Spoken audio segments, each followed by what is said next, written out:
നിങ്ങളുടെ favourite shows ഇനി ഒരിക്കലും മിസ്സാവില്ല. ഇപ്പോൾ C5 കാണും നിങ്ങളുടെ ഫേവറേറ്റ് ഷോസ് തികച്ചും സൗജന്യമായി.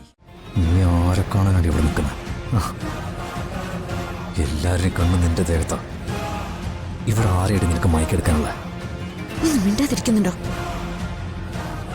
ഇവിടുന്ന് പോടി, അല്ലെങ്കിൽ ഇവിടെ തന്നെ ഞാൻ മാറ്റിക്കും. തന്റെ കൂടെ നിൽക്കണമെന്ന് എനിക്ക് ആഗ്രഹമില്ലഞ്ഞിട്ടല്ല.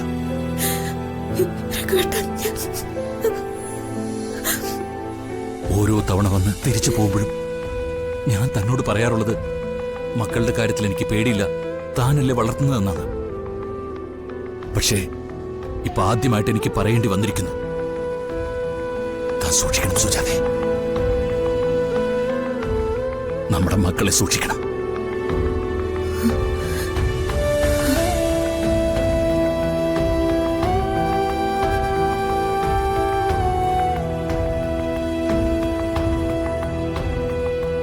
ഇപ്പോഴത്തെ ഈ ഒരു പ്രതിസന്ധി കഴിഞ്ഞാൽ ഞാൻ ലീവിന് വീണ്ടും അപ്ലൈ ചെയ്യാം.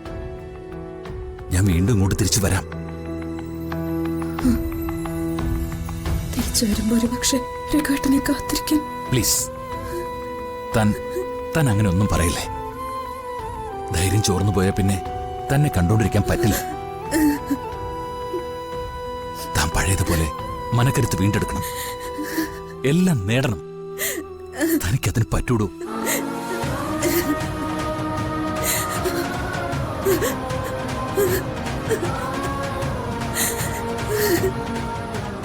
വല്ലാത്തൊരു യാത്രയായി പോയത്,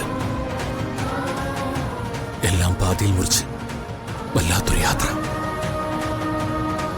എന്നോട് ക്ഷമിക്കടോ.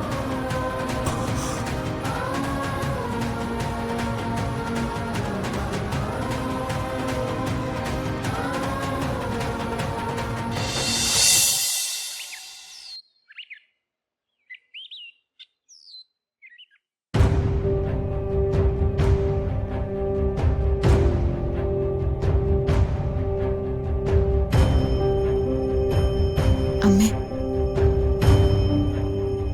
അച്ഛൻ പോയത് വല്ലാത്തൊരു സമയത്തായിപ്പോയി അല്ലേ അമ്മേ? കുറച്ചു നാളുകൂടെ നിൽക്കാൻ അച്ഛൻ തീരുമാനിച്ചതാണ്. പക്ഷെ പെട്ടെന്ന് സിറ്റുവേഷൻ അങ്ങനെ ആയിപ്പോയി. മാഡം, രഘു സാറ് പോകുമ്പോൾ ജീവൻ സാറെ ഹോസ്പിറ്റലിൽ കൊണ്ടുപോകുന്ന കാര്യം പറഞ്ഞു. അത് എപ്പടി നടക്കും മാഡം? കൂപ്പിട്ട് അവർ വരുമാ? അറിയില്ല ശരവണ. കഴിഞ്ഞ ദിവസം എന്റെ മടിയിൽ കിടന്ന അതേ മനസ്സാണ് അവനെങ്കിൽ ഞാൻ വിളിച്ച അവൻ ഇങ്ങോട്ടും വരും. ആരുടെ മുമ്പിൽ ഒരിക്കും? മാഡം, അത് നനച്ചൊന്നും പണ്ണാതിങ്ക, കൊഞ്ചം സീരിയസായി ഒഴിച്ചു പാരുങ്ക. കൊണ്ടുപോകാതെ നിവൃത്തിയില്ലമ്മേ. ഒരു ട്രീറ്റ്മെന്റ് കൊണ്ട് നേരെയാവുമെങ്കിൽ അത് നല്ലതല്ലേ? സകല പ്രതീക്ഷകളും നഷ്ടപ്പെട്ടിട്ടാ നീ സംസാരിക്കുന്നത് നമുക്കറിയാം. എന്റെ സ്ഥിതിയും വ്യത്യസ്തമൊന്നുമല്ല. എന്ത് ക്രൂരത കാണിച്ചാലും അതിന്റെ ഒടുവില് കരഞ്ഞുകൊണ്ട് വന്ന് അമ്മയെന്ന് വിളിച്ച എന്റെ ഉള്ളിലൊരു പിങ്ങല. നമുക്ക് എല്ലാവർക്കും കൂടെ ഏട്ടനോട് പറയാമേ. ചിലപ്പോ ഒരു എതിർപ്പും ഇല്ലാതെ ഏട്ടൻ സമ്മതിച്ചാലോ? ഏട്ടനും ഉണ്ടാവില്ലേ നന്നാവണമെന്നൊക്കെ ആഗ്രഹങ്ങള്? അങ്ങനെ അവനെ ദൈവം തോന്നിപ്പിക്കട്ടെ. പിന്നെ എല്ലാവരോടും ഒരു കാര്യം, ഇത്രയും ദിവസം അവൻ വയലന്റ് ആവുമ്പോ പിടിച്ചു മാറ്റാനും തടുക്കാനും അച്ഛനുണ്ടായിരുന്നു.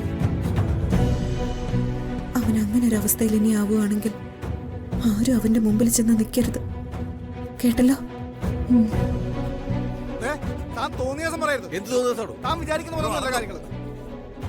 എന്താ അസോസിയേഷൻ ഹാളിലാണല്ലോ അമ്മേ. നമുക്ക് പോയി നോക്കാം.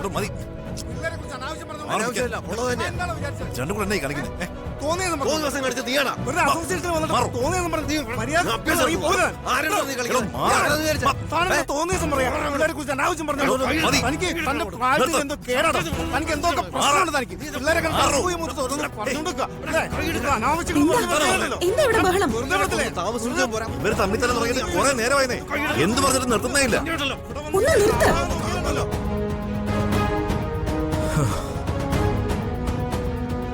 നിങ്ങൾ എല്ലാവരും ഒന്ന് ഇരുന്നേ.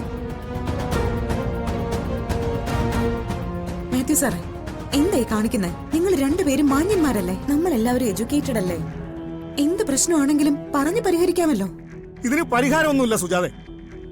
ഇയാൾക്ക് എന്നോടും എന്റെ കുടുംബത്തോടും വെറുതെ ഒരു ചൊറിച്ചില്ല. ചോർച്ചിലൊന്നുമല്ല, ഉള്ളത് തന്നെയാ. ഇത് തുടങ്ങിയിട്ടേ കുറെ കാലമായി. അതെ, നിങ്ങൾ തമ്മിലുള്ള പ്രശ്നം അതൊരു വഴക്കിലേക്ക് പോവാതിരിക്കാൻ വേണ്ടിയാ രണ്ടു കൂട്ടരെ ഇങ്ങോട്ട് വിളിച്ചു വരുത്തിയത്. പക്ഷേ വിളിപ്പിച്ചതേ അപകടം എന്നുള്ള അവസ്ഥയാണല്ലോ ഇപ്പൊ കണ്ടോണ്ടിരിക്കുന്നത്. രവി സാറേ, നിങ്ങൾ ഇവിടെ ഒന്ന് സമാധാനമായിട്ട് ഇരിക്കേ. പ്രശ്നം പരിഹരിക്കാനാണല്ലോ അസോസിയേഷനൊക്കെ ഉള്ളത്. നമ്മുടെ കയ്യിൽ നിൽക്കുന്നില്ലെങ്കിൽ പോലീസിന് വിടാം. ആ, അത് തന്നെ എനിക്കും പറയാനുള്ളത്. പോലീസ് വന്നാൽ ഇതിനൊരു തീരുമാനമാവും. എവിടുന്ന് കുറെ പിള്ളേരെ കൊണ്ടു താമസിപ്പിച്ച് തോന്നിയ ദിവസം കാണിക്കുക. ഞങ്ങൾ അയൽവക്കക്കാർക്ക് ഇവിടെ മര്യാദയ്ക്ക് താമസിക്കണ്ടേ? പോട്ടെ പോട്ടെ നോക്കുമ്പോ തലയിലോട്ട് കയറും അവനൊക്കെ. ഇനി ഇവിടെ വെച്ച് പൊറിപ്പിക്കാൻ പറ്റില്ല. അസോസിയേഷൻ ഇതിനൊരു തീരുമാനം ഉണ്ടാക്കിയേ പറ്റൂ. ദാ വനിതാ വിഭാഗത്തിന്റെ പ്രസിഡന്റ് സുജാത വന്നിട്ടുണ്ട്. സുജാത ഇരിക്കേ. നിങ്ങളും ഇരിക്കെ. നീ കുടിച്ചിട്ടുണ്ടോ? രഞ്ജിത്തിന്റെ ബർത്ത്ഡേ പാർട്ടി ആയിരുന്നു, കഴിച്ചു പോയി. നീ വീട്ടിലോട്ട് വാ, കാണിച്ചു തരാം ഞാൻ.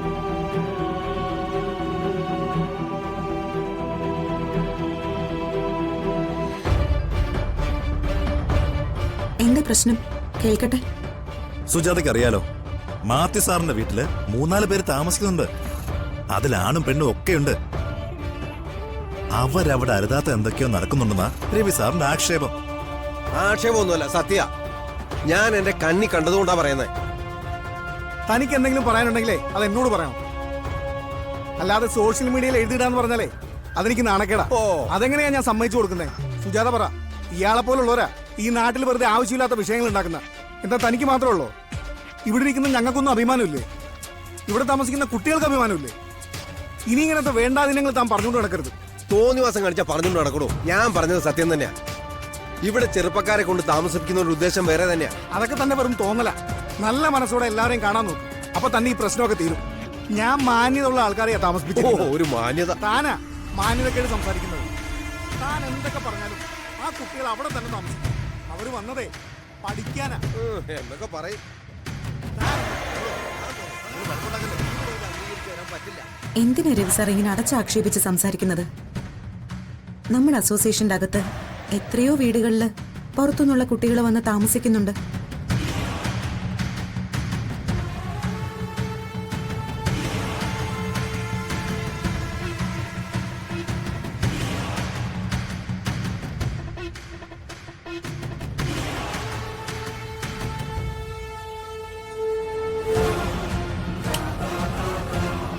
നീ ആരെ കാണാനാണ് ഇവിടെ നിൽക്കുന്നത്? എല്ലാവരുടെയും കണ്ണ് നിന്റെ ദേഹത്താ. ഇവിടെ ആരെയാണ് നിനക്ക് മയക്കെടുക്കാനുള്ള? നീ മിണ്ടാതിരിക്കുന്നുണ്ടോ? ഇവിടുന്ന് പോടി, അല്ലെങ്കിൽ ഇവിടെ ഇട്ട് നിന്നെ ഞാൻ മാറ്റിക്കും.